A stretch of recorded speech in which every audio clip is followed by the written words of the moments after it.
নমস্কাৰ, জ্ঞান বিকাশ ইউটিউব চেনেললৈ আপোনালোক সকলোকে স্বাগতম জনালোঁ।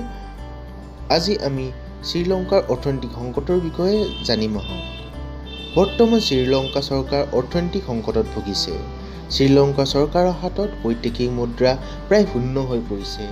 শ্ৰীলংকাৰ চৰকাৰৰ হাতত বৰ্তমান মাত্ৰ 2 বিলিয়ন বৈদেশিক মুদ্ৰা আছে, যাৰ ফলত দেশখনে আমদানি কৰিব পৰা নাই বহুতো অত্যাৱশ্যকীয় সামগ্ৰী যেনে পেট্ৰল, ডিজেল আৰু আন খাদ্যবস্তু।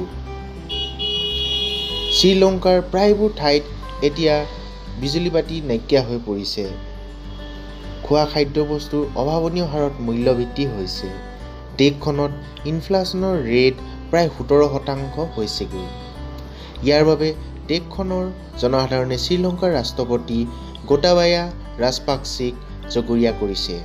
অৱশ্যে ক'ভিড-19ৰ বাবে 2019 চনৰ পৰাই শ্ৰীলংকাৰ অৰ্থনীতি নিম্নগামী হৈছিল।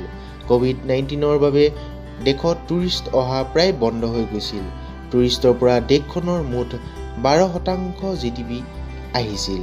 বিগত বছৰত বতৰৰ ফলাফলৰ বাবেও কৃষিজাত সামগ্ৰীৰ উৎপাদন প্ৰায় কমি গৈছিল।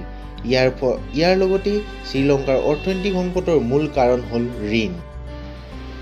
বহুতে শ্ৰীলংকাৰ অৰ্থনৈতিক অৱস্থাৰ বাবে চীনৰ ডেট পলিচিক জগৰীয়া কৰিছে। বৰ্তমান শ্ৰীলংকাৰ ৰাষ্ট্ৰপতিৰ পদত্যাগৰ বাবে দেশজুৰি প্ৰতিবাদ সাব্যস্ত হৈছে।